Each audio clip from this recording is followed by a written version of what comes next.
Hi guys! Ito na naman si Jonalyn's Vlog. And then, ayan nga po, nakasakay na kaming tricycle. Papunta na nga po pala kami sa iMart.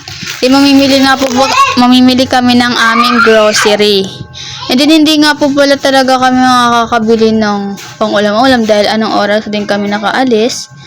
And then, yung pang-ulam-ulam namin na stock ay bukas na lang kami babalik. Ayan nga po. Nagpapakit nga po pala ang momshi niyo. And then, sabi ko nga kay Buboy ay humarap siya, o diba? Tingnan mo naman ang pormahan ng anak ko. And then, nakasapatos pa. Tapos ako nakatsinelas lang.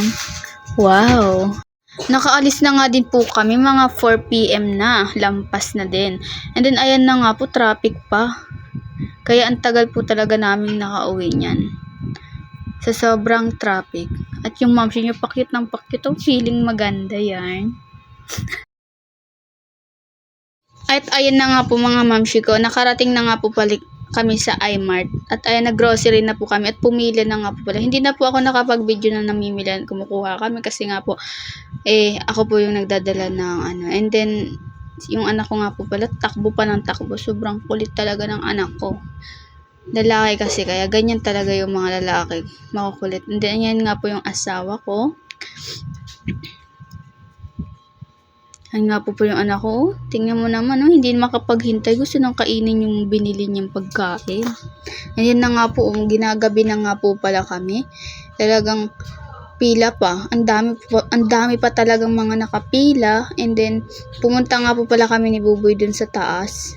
And then, may hinanap nga po pala kami dyan na yung pangsungkit po ng aming sampayan na nakahanger. Ayan. Anyan na nga po, binabalot na nga po yung aming pinamili. And then, pauwi na nga po pala kami. Nakasakay na po kami dyan ng tricycle ulit. Pauwi na po kami galing palengke. Madilim-dilim na din nga po dyan eh. Buti na nga lang at di kami naabutan ng dilim. Ang dami nga po sanang mga gusto namin puntahan dyan bago kami umuwi. Kasi hindi na kami nakapasyal-pasyal and kasi po ay madami na po yung dala namin and then hindi na po namin kaya. Lalo na't may dala pa kaming anak. Huwag niyo pong kakalimutan na suportahan po ang aking FB page. Pa-share and follow na din po guys. Yun lang po. At sa sobrang pagod nga po namin, nakatulog na po yung anak ko sa tricycle. Ayan, tulog na tulog siya. At ito na naman nga po mga kamamshi, traffic na naman nga po, pauwi na kami niyan. Hindi naman talaga maiwasan sa kalsada na hindi mag-traffic. And then nakauwi na nga po pala kami, yung anak ko kumuha agad ng pagkain. Nagising siya agad. Ayan yung mamshi niyo, pagod na pagod. Ang sakit na nga po ng ulo ko niyan.